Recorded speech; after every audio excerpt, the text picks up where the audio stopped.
ناظرین کرام، حضور اقدس صلی اللہ علیہ وسلم ارشاد فرماتے ہیں کہ نماز یہ ترازو کی طرح ہے، یعنی جتنا ہم اس کے اندر تولیں گے اتنا ہی اس کے اندر تلے گا۔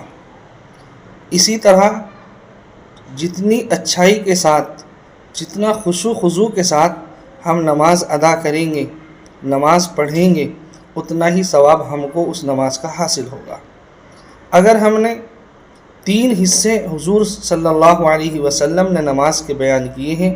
پہلا حصہ ہے کہ انسان کا بدن، اس کے کپڑے، اس کا لباس پاک ہو۔ دوسرے یہ کہ جب وہ نماز کے دوران رکوع کرے سکون و اطمینان کے ساتھ کریں۔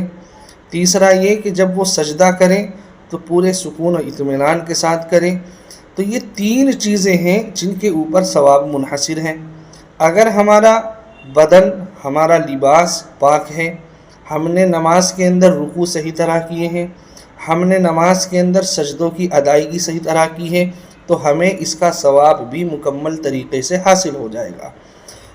مطلب یہ ہے کہ جب بھی ہم نماز پڑھیں پوری خشوع اور خضوع کے ساتھ پڑھیں، اپنا ذہن پورا لگا کر نماز کے اندر جب پڑھیں۔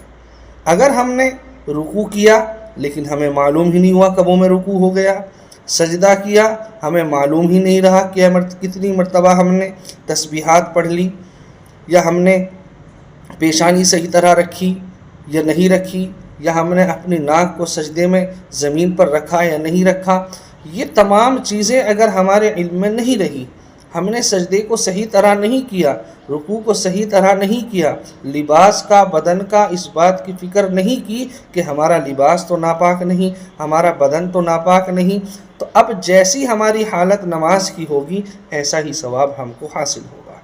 اسی لیے چاہیے ہم لوگوں کو کہ ہم جب بھی نماز پڑھیں مکمل خشوع اور خضوع کے ساتھ پڑھیں۔ جب بھی نماز پڑھیں اس کے رکوع اور سجدوں کی اچھی طریقے سے ادائیگی کریں تاکہ ہمیں مکمل ثواب حاصل ہو۔